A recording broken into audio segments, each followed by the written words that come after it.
complètement pour voir les Snowkite Masters, voir qu'est-ce que c'est que ce nouveau sport et une compétition, qu'est-ce qu'on peut faire quand on devient un balèze finalement du snowkite, comment on se balade, comment on monte en haut des cimes, comment on saute aussi, découvrir tout ça dans une ambiance conviviale mais avec de la compétition. Et je viens découvrir aujourd'hui le kitesurf dans le cadre de notre partenariat avec la fédération de vol à voile et donc découvrir ce que c'est que ce nouveau sport propre, fun, de la glisse, alpénergie quoi. Ma petite initiation snowkite. Donc voilà, on est au col du Lautaret, on est au sommet, on a un vent qui est un petit peu est aujourd'hui. Et voilà, on a des petites ailes, là par exemple celle-là c'est une 4 mètres carrés. Et puis on a commencé à faire l'initiation avec Nicolas et au bout de 2 heures rapidement il a commencé à se déplacer, être autonome avec son aile, pouvoir la lever, quand elle est à l'envers la remettre à l'endroit et être en sécurité, apprendre toutes les règles de sécurité.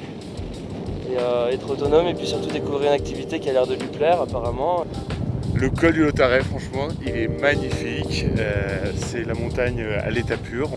Allez tu reviens sur ta gauche. Tu continues à travailler milieu de fenêtre gauche, milieu de fenêtre gauche.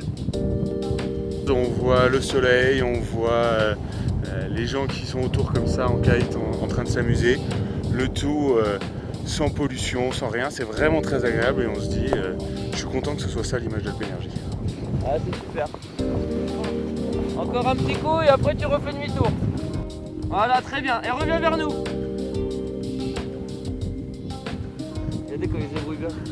Bah écoute, le snowkite c'est vraiment sympa parce que ça allie à la fois le ski, la glisse et en l'air la gestion d'un cerf-volant, jouer avec le vent et c'est vrai que c'est quelque chose de tout à fait amusant de pouvoir à la fois faire de la glisse, la montagne et en même temps jouer avec le vent. Moi je fais pas mal de bateaux et c'est vrai que je me retrouve là-dedans avec un élément vraiment sympa dans un milieu grandiose et magnifique.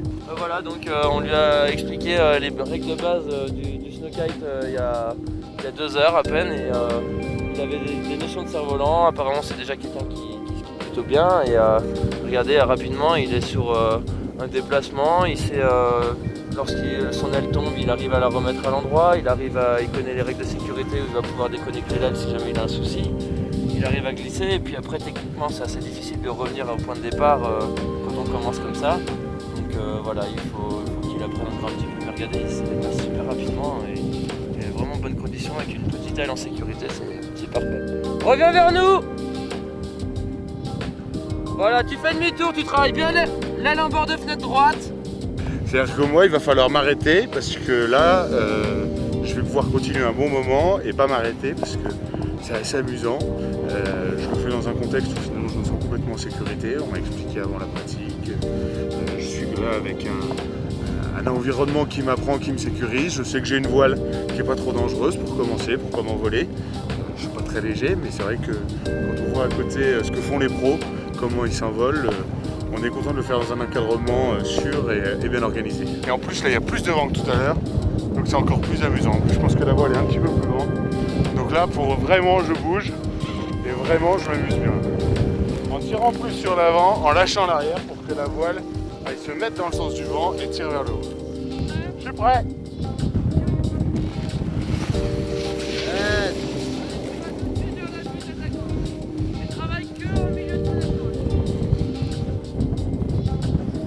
En 2 heures de temps, il est excellent. Tiens, regarde-le, il part sur la droite. Voilà, là il fait un bord.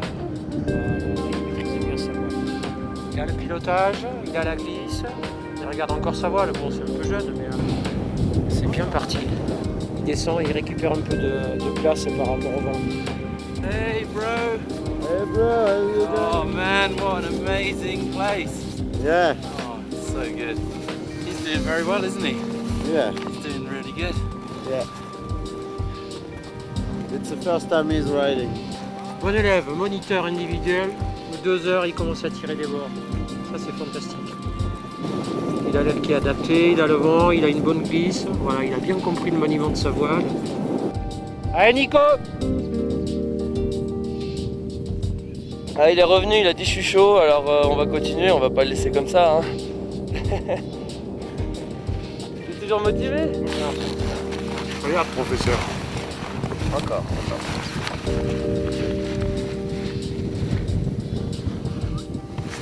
La grande classe. Et voilà. J'avais promis que je reviendrais. Ah, c'est tellement bon. C'est vraiment génial. J'y retourne. Et c'est parti. The race is started now. Il se débrouille super bien. C'est agréable de se comme ça. Là, je pense qu'il y est jusqu'à la tombée de la nuit. C'est sûr qu'il va rentrer chez lui, il va essayer de regarder où est-ce qu'on peut trouver des snowkites. Ben, vu comme il a évolué actuellement, là, je pense qu'il va avoir une phase de progression assez rapide. Donc il va pouvoir reprendre une aile dans les 8 mètres carrés à peu près. Parce que là, actuellement, c'est une 4 mètres carrés. On a des conditions de vent qui sont assez fortes.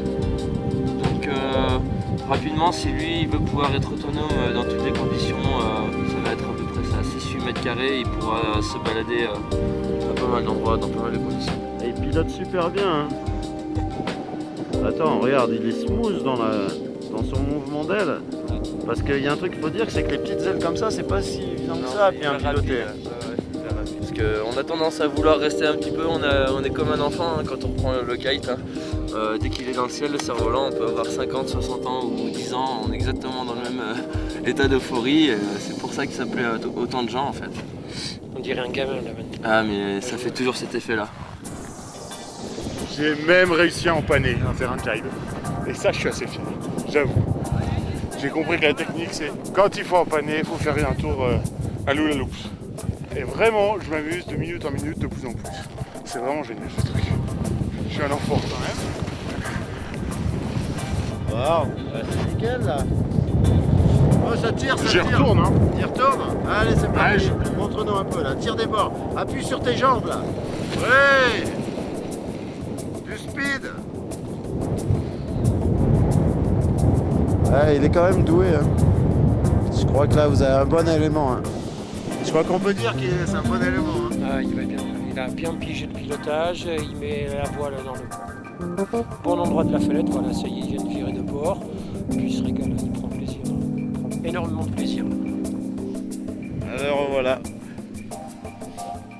Et là, il revient au point de départ, c'est ça qui est bien. Yes, papa. On peut aller en toute sécurité dans des endroits vraiment retirés, inaccessibles. On peut aller dans des pentes fortes, on peut aller faire des couloirs et ça en fait c'est l'autonomie quoi. L'autonomie, on arrive vraiment à pouvoir se déplacer où on veut et ça c'est complètement fantastique quoi. Et toujours dans un cadre. C'est vrai, comme on a besoin juste de vent, de ski et d'une voile, finalement on peut en faire un peu comme on veut. Le pic blanc, juste là. Ouais. Les 3 évêchés à côté. Le col du Lotaret, un jour de 50 cm de poudreuse. Et puis sans oublier Servières, le plus bel endroit de la planète. Voilà, Servières. Ouais, on redescend sur Briançon.